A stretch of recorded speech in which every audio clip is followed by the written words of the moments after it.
Hey guys, welcome back to my channel. So today we'll be doing this setup.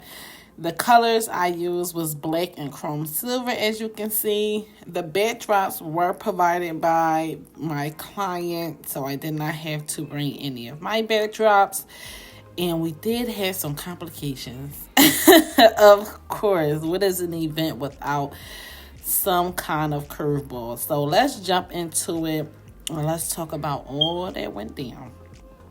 So the backdrops were made from they wasn't made from plywood. It was made from like MDF.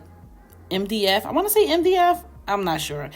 So I'm using a 260 to tie it onto the backdrop that behind it, which you can see is like one of those photography backdrops, the black stand ones. So you guys already know those are not that sturdy. So I tied it there because I wanted the balloons to kind of push the black backdrop in front of it back a little bit. So I figured I would tie it to the pole. That way when I attach the balloon, it would kind of, secure it a little bit more, because it wasn't the way these backdrops were standing up right here. It was poles at the bottom, like PVC poles, and those were leaning it and moving it around. As you see, this one is moving as I am attaching balloons, and I attach my balloons by using the necks, and these are all clusters of 6. So right now you're looking at a cluster of about 4 clusters of 6 balloons in each. And I wanted to do something a little bit different. I was only working with 2 colors, but I didn't want to do even though I do block coloring, I didn't want to do scattered, black, silver kind of thing. I wanted to do a big bunch of it. So, silver all right here and black right here, just to give it, a different look. And because there's only 2 colors, it wasn't much to play with. So I wanted to do that. And right now I wanted to, and the shape that I ended up getting, I absolutely loved it. Absolutely loved it. It was totally different. It was not something I was planning to do, when you have in your head, because I didn't know what I was going to do until I came on site. I knew I was supposed to have a sequence backdrop wall, but I didn't know about these other 2 panels that was coming. So some of this stuff I was just looking at while I was coming in, and I try to think of a design before I actually start working. And then I came up with wanting to do the colors this way. So that was something I thought of. How the shape ended up coming out was just how I ended up placing the balloons around, and just how how I end up grabbing a cluster, placing it here, placing it there, kind of thing. So sorry I couldn't get the full bottom. The venue was not that big in width, so if I moved the stand back anymore, I would have been in people's way trying to walk and back and forth and setting up and stuff. So I apologize. As you see, I'm using some duct tape because I did an H method on the floor, because I didn't want to put too many I think I used 2 hooks for the backdrop, and I didn't want to put another one on the backdrop. I wanted to add another rig point where it wasn't actually on the backdrop for placement or for security. So I'll put the H method. If you know the H method, you basically put a 260 inside a piece of tape, you put it on the floor, and then you do tape in the H going around. So I did that on the floor, and also it's a good way to hold the balloons down from moving around. So most of us like to put balloons on the floor extended out about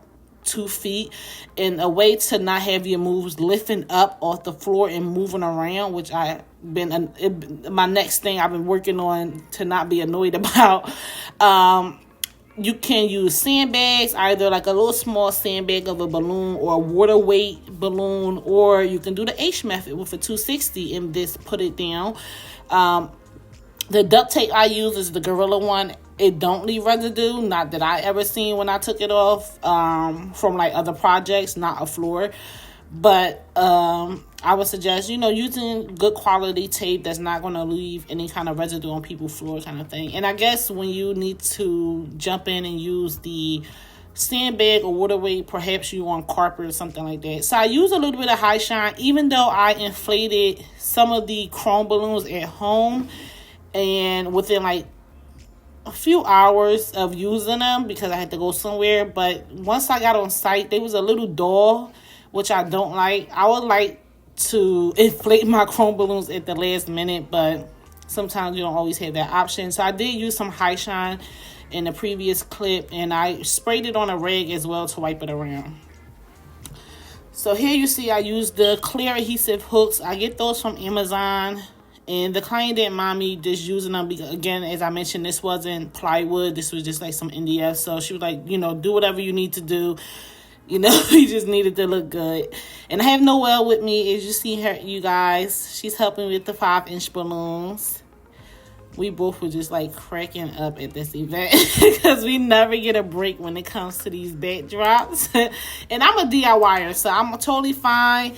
We figure it out. We work through it, and you know, at the end, we do our best.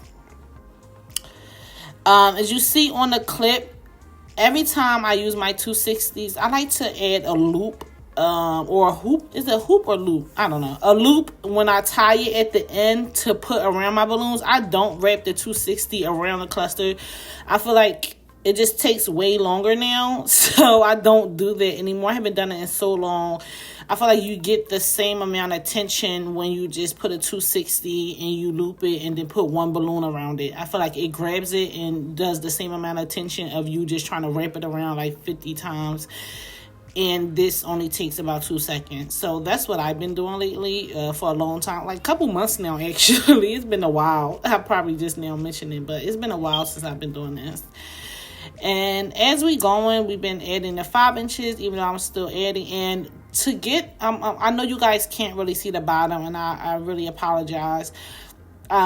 Perhaps when you see the video that I'm about to show, the bottoms that I like to end with my garlands, I like to end my garlands with clusters, or like a quad, not a cluster, a quad of 4 balloons.